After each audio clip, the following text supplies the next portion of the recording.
Šodienas video par to, kad mainīt jūsu bremžu šķidrumu un kad mainīt jūsu dzeses šķidrumu. Ir vairāki testi, kā jūs varat noskaidrot to.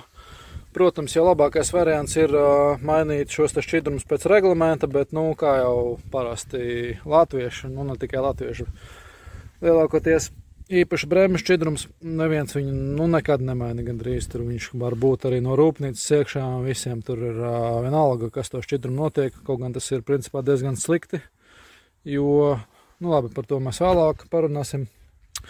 Tad jā, par pašu testu ir vairāk veidi, kā šos te šķidrumus pārbaudīt. Viņi ir nolietojušies vai nav nolietojušies. Ir speciāls aprīkojums, par to es varbūt nestāstīšu, jo nevienam tas neinteresē, tāpat neviens nepirks to speciālu aprīkojumu. Bet mājas apstākļos ir veids, kā šos te šķidrumus var pārbaudīt. Tad, jā, jums būs nepieciešams šāds te instruments, ko sauc par multimetru. Domāju, lielākoties visiem mājās ir šāds te instruments. Pat ja nav, viņš tur dārgi nemaksā, viņi visos stūros pārdod, tur, nezinu, Lidlā, Maksimā, jā, tur pa pāris eiro viņam nopirkt, tur 5-7 eiro tur lētākie. Un veikt šo te pārbaudi. Jā, tā tad, jā, šis te tests gribēju vēl pieminēt, nav svarīgi, kāda veida DOT šķidrums jums ir, DOT 3, DOT 4 vai DOT 5, jā, tas tur strādās visiem šiem te šķidrumu veidiem šis te tests, kā arī antifrīzes arī nav svarīgi, kādā krāsā antifrīzes ar kādām piedāvām, šis te tests arī strādās uz visu veidu antifrīzēm. Tad jā, tad sīkāk pa pašu testu jums pastāstīšu, kas un kā. Tad pirms ķeramies klāt vēl pastāstīšu, kāpēc tad būtu jāmaina šie šķidrumi, jā. DOT šķidrums, viņiem ir tāda īpašība, ka viņš sevī ļoti labi uzsūc mitrumu, respektīvi ūdeni. Un līdz ko tas notiek, teiksim tā, šis šķidrums sāk pārvērsties par tādu skābi, jā, tā varētu laikam teikt. Un visā sistēmā sākās korozijas procesi. Un tas līdz ar to maitā jūsu bremžu virzulīšu suportiem, bremžu līnijas, komponents dažādas, principā tas ir, jā, slikti, un tad to vajag novērst. Novēršam to ar regulāru bremžu šķidrumu maiņu. Un antifrīzam līdzīgs stāsts ir, jā, antifrīzam tur vienkārši ir antifrīzā elementi, kas pasargā šo te visu antifrīzes sistēmu tad no korozijas. Ar laiku šie te elementi noardās un antifrīzes sāk zaudēt savas īpašības, un tad arī dzēses sistēmā rodās korozijas procesi, sāk maināties visas komponentes, radiators, ūdensūknis, pats dzinēja bloks, un jā, tas ir slikti, un to mums vajag novērst. Tad par pašu testu, jā, multimetru tad liekam uz 20 voltiem līdzstrāva un liekam tad iekšā, varbūt nav īpaši svarīgi, kurš gals kurā vietā. Viens tad gals iet iekšā pašā šķidrumā, galvenais, lai viņš pieskarās šķidrumam. Un otrs gals tad iet pie mīnusa, nav svarīgi, kā mīnusā, kāda mīnusa var pie baterijas, mīnusa var uz šasijas kaut kur. Es parasti lieku pie paša bremžu cilindra un lasam mērījumus. Tad šajā gadījumā šis te mērījums mums ir, tā es pārbaudīšu, vai viņš ir iekšā 0,09, tas būtu 90 milivolti. Robežu vērtība šai te vērtībā ir no 0 līdz 0,3 voltiem, jeb 300 milivoltiem attiecīgi. Ja mēs ejam pāri 300 milivoltiem, šis šķidrums ir jāmaina. Kāpēc tur rodās elektrība? Jo principā sakarā ar to, ka tur šajā te šķidrumā ir akumulējies ūdens, sākās korozijas procesi un notiek galveniskie procesi papildus un principā izdalās strāva. Ja? Viņš nedaudz līdzīgi kā akumulātors sāk strādāt, šis te šķidrums. Jā, izdalās strāva un tas mums norāda to, ka sistēmā notiek korozijas procesi. Tātad, ja, līdz 0,3 voltiem ir ok, pēc 0,3 voltiem nav ok. Principā es jau mainītu šos te šķidrumu, ja rādījums jau būtu 0,28 volti, jeb tas pats, kas 280 mV, ja. Ja šis te rādījums ir tuvu tam, ieteiktu šo te šķidrumu mainīt. Un tas pats arī ar antifrīzu sistēmu, ja vienu galu liekam iekšā šķidrumā. Šādi te tas izskatās. Varam likt iekšā arī pa taisno radiatorā, jo ir mašīnas, kuriem ir radiators ar korķīti.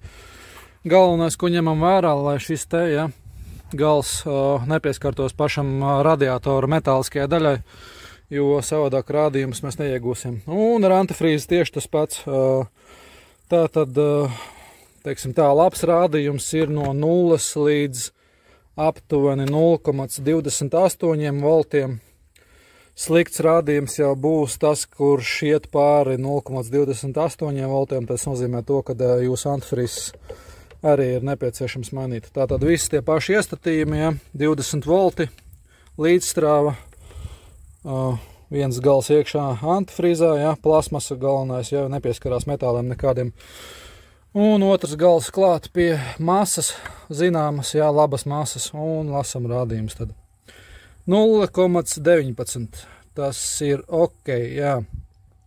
Tad principā šādi te mēs pārbaudam, ja, antifrīza un bremžu šķidruma stāvokli. Man šie te rādījumi labi, jo es te nesen mainīju gan antifrīzu, gan bremžu šķidrumu. Vispār man ir mans, kā saka, bērnības projekta auto. Aiziesim, tad pamērīsim, cik viņam ir šī te strāva bremžu šķidrumā, jo viņš man stāv jau pamests ilgus gadus. Man pašam interesē aiziet paskatīties, principā, kā nevajadzētu būt, jo es domāju, ka šis šķidrums tur jau būs ļoti sliktā stāvoklī. Tā kā palieciet vēl kopā mani, aiziesim, paskatīsimies, kā izskatās šķidrums, kurš ir noteikti jāmaina. Tad, nu lūk, šeit mans bērnības projekta auto, mans pats pirmais auto, ar ko es sāku savu ceļojumu, teiksim tā, ja, auto industrijā, mācījos, kā remontēt auto vispār darbības princips, sāku šo te, jā, iepazīt ar šo te automobīli.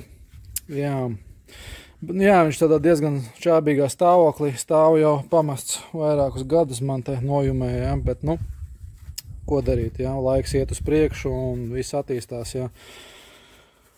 Jā, bet ne par to stāsts par to, jā, par šķidrumiem. Diemžēl bremžu šķidrums jau viss jau tur ir beidzies, kaut kur ir pārplēs uz trubiņu un viss iztecējis ārā, bet sajūgam izskatās, ka šķidrums ir palicis vēl. Tas faktu nemainīs. Tur nāk tas pats Dodge šķidrums iekšā, jā. Pēc krāsas jau var redzēt, jau, ka tas šķidrums, jā, viss te ir slikti ar viņu. Viņš ir beigts, bet, nu, tad pārbaudīsim šo te šķidrumā, šo te testu. Multimetra, jā, paskatīsimies, cik šeit mums tas rādījums rāda. Vēl neesmu pats skatījies un pašam interesē. Jā, kā redzams, akumulators izņemts, nekur nekādas strāvas nav pievienotas, tā kā nevajag muldēt man, ka tā strāva nāk no akumulatora, jā, kaut kādā veidā. Tūlīt paskatīsimies, cik šis te, jā, pretīgais, jā, šķidrums ģenerē strāvu.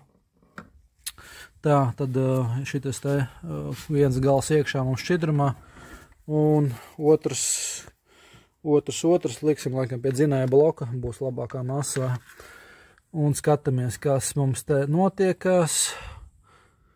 Nu tad lūk, jā, 0,37 volti šis te šķidrums mums uzrāda, kas jau mums ir sen pāri 0,3 voltiem, jā, kā redzat, jā, gan pēc vizuālā šis te šķidrums ir pilnībā nolietojies, gan arī pēc šī te multimetra testa var redzēt, jā, kad viņš šis te šķidrums ģenerē strāvu, un ja viņš ģenerē strāvu, tas nozīmē, ka tur notiek iekšā pamatīgi korozijas procesi, un viss slikti, jā. Tā kā sekojam līdz savam bremžu šķidrumam, antifrīza šķidrumam, mainam viņus laicīgi un neļaujam bojāties jūsu automobīlim no iekšpuses, jūs par to principā neredzat. Bet, nu, ar šādu te ātro testiņu varētu pārbaudīt. Būtu varbūt interesanti, jūs komentāros varbūt ierakstīt, kādi jums rādījumi ir. Būtu interesanti paskatīties, vai jums viss kārtībā, vai, tiemžēl, jums jāveic jau nomaiņa savam šķidrumam. Tā kā jā, paldies, ceru, ka noderēja kādam kaut kas. Pīsiņš un tiekamies nākamajos video.